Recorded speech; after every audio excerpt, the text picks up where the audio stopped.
We start here in Japan, where authorities are trying to contain rising coronavirus cases. Now the central government has decided to allow Osaka and 2 other prefectures to take stronger measures without an emergency declaration. This designation is designed to take intensive measures in limited areas for a limited period of time in order to stop the spread of infection and prevent the situation from becoming so bad that we have to declare a state of emergency. The move is a first for Japan since the Diet revised an anti-virus law in February to allow for tougher enforcement. The designation will take effect on Monday and remain in place for a month. Governors are expected to focus on the city of Osaka, 4 cities in neighboring Hyogo Prefecture, and the northern city of Sendai. They'll likely ask bars and restaurants in those areas to close by 8 p.m., stop using karaoke machines, and refuse customers who don't take precautions. Officials plan to limit the number of spectators at events to 5,000. They'll also urge companies to reduce the number of commuters by allowing more staff to work from home. Osaka is now reporting more daily infections than anywhere else in the country. The minister in charge of the coronavirus response says more contagious variants are spreading there and in Hyogo. We'll do all we can to prevent a rapid spread of infection across the country. But one board member at the Japan Medical Association says the designation should have come earlier. I think more prefectures will need to be given this designation.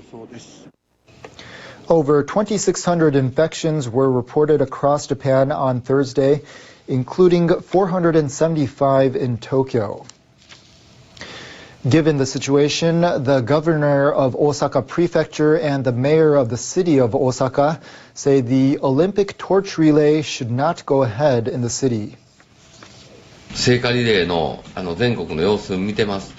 We have seen crowds gathering to watch the torch relay in other parts of the country.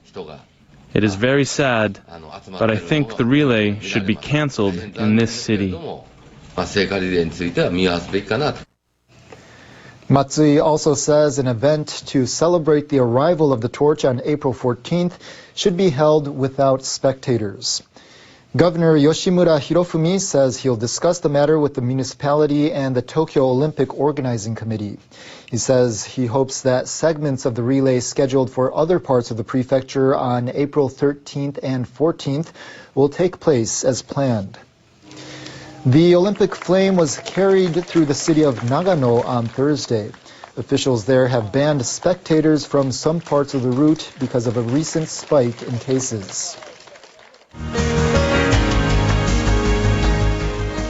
Fans were also banned from an event to celebrate the relay on Thursday evening.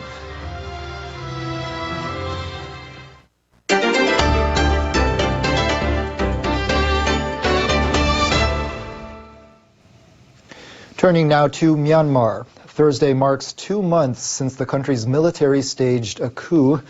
Protesters have organized demonstrations almost daily since then.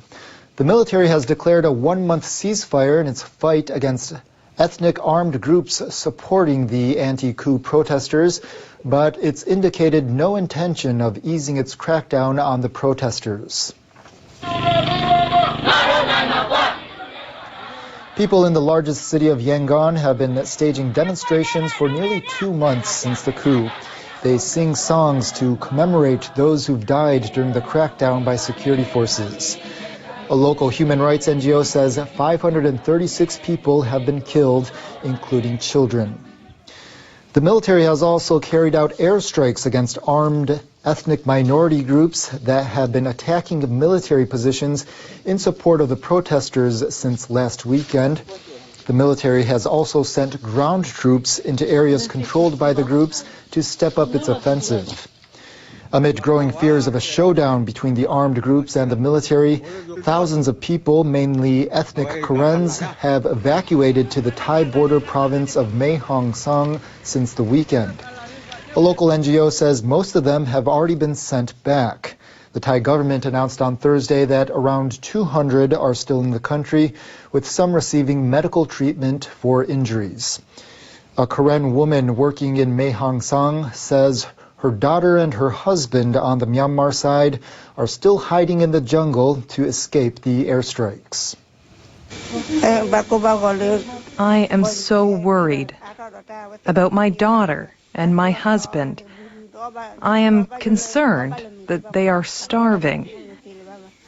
I would like the Thai government to accept us and to give us shelter. On Wednesday night, the military announced that it would suspend operations against the militants for 1 month starting on Thursday, unless there are more attacks.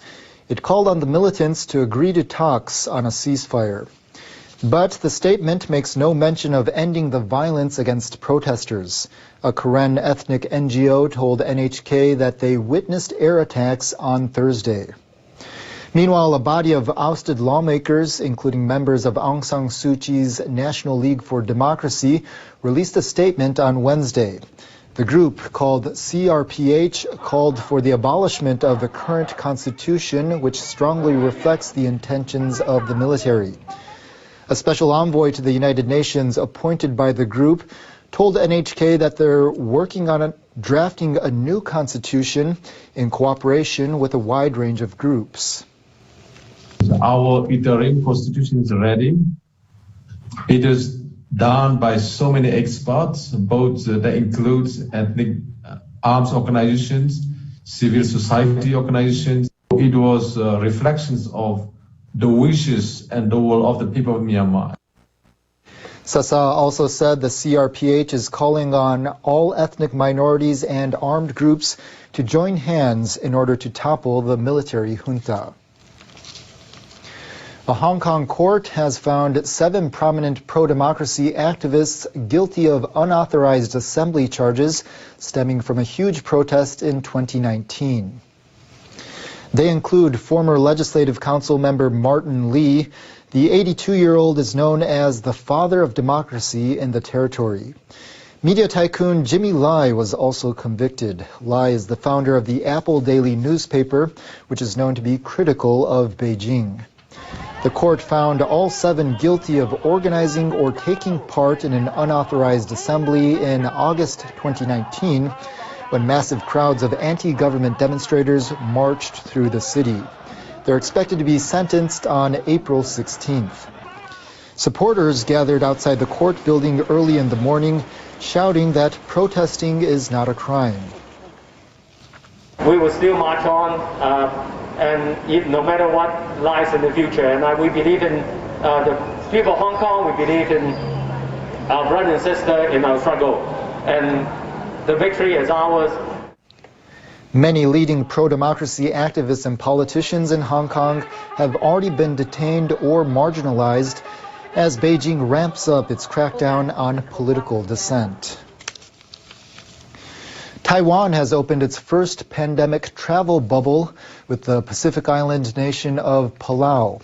The move allows travelers from both locations to go back and forth without the need to quarantine. The bubble kicked off on Thursday. About 100 Taiwanese travelers in the first tour group showed up at the airport several hours before departure time. They took PCR tests for the coronavirus before boarding their flight, with everyone confirmed negative. I used to go abroad once or twice a year. I couldn't do that for more than a year, but now I can finally fly. I hope the travel destinations can be expanded further to more countries where the risk of infection is relatively low. I hope this tour will be a success. But some restrictions remain. Travelers to Palau must have stayed in Taiwan for the past 6 months at least and prove they have not had COVID-19 in the last 3 months. Chartered flights will make 2 round trips a week for the time being. Palau is one of only 15 countries that maintains diplomatic relations with Taiwan.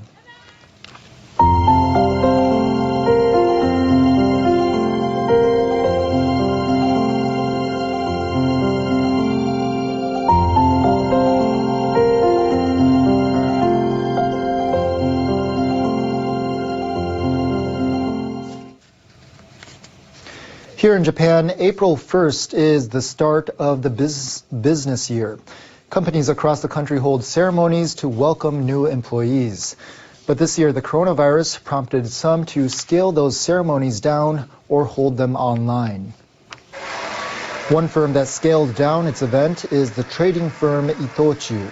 Chairman Okafuji Masahiro and President Ishii Keita greeted 115 new recruits at the entrance to the company's headquarters in Tokyo. The firm set up monitors to connect with staff at 12 offices in other countries. I'm very grateful that the company has welcomed us in this kind of way amid the coronavirus pandemic. I want to take challenges through work with responsibility and pride. This is once in a lifetime, so we're showing we care.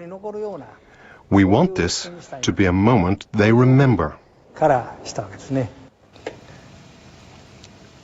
Lots of Japanese companies canceled their welcome ceremonies last year because of the coronavirus. This year, many held them online. Dry weather across the western United States is creating the concern of quick-spreading fires. Our meteorologist Jonathan Oh has a look at the details in world weather. Hello, we are talking about a calmer period of weather across most of North America after we saw a line of strong thunderstorms moving through the southern and eastern areas of the United States.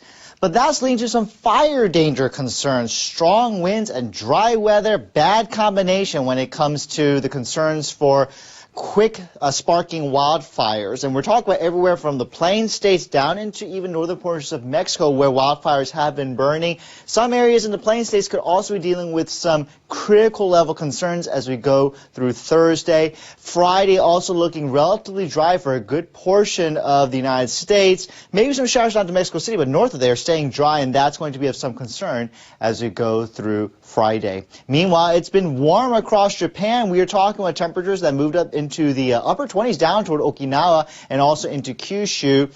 Maybe dealing with a little bit more in terms of rain, especially for the southwestern areas of Japan as we have this front nearby. And then eventually we'll see some rain spreading eastward, and so that'll bring some showers into Osaka and Fukuoka by Sunday. Tokyo staying relatively dry with a high hovering around that 20-degree mark as we go throughout the next few days. Meanwhile, it's been dry and hot across India. Nothing to talk about in terms of rain or clouds to bring some relief to the heat. Take a look at this video that's coming out of India where forest officials in an Indian national park have set up over 450 artificial watering points to give to these thirsty lions. About 600 Asiatic lions live in the national park and sanctuary in parts of western India. Temperatures over India rising this week. Wednesday, New Delhi experiencing 40.1 degrees Celsius, making it the hottest March day in 76 years. And we are concerned about the heat, especially since there's not going to be any relief when it comes to the monsoon. That's happening a few months later. Highs near 40 on Friday, so please take care. That's a look at your forecast. Hope you have a good day wherever you are. As France introduces tough new lockdown measures, the World Health Organization has criticized the slow rollout of vaccines in Europe. It said the coronavirus situation in the region is very worrying. India has widened its vaccination effort to cover all citizens over 45 as the country faces a sharp rise in coronavirus infections. More than 72,000 cases were reported in the last 24 hours. 7 leading pro-democracy campaigners in Hong Kong have been convicted of unlawful assembly relating to huge demonstrations 2 years ago. The media tycoon Jimmy Lai and the veteran politician Martin Lee were among those found guilty. China has again rejected attempts to sanction Myanmar's military leaders at an emergency meeting of the UN Security Council. Britain requested the meeting in response to worsening violence in Myanmar.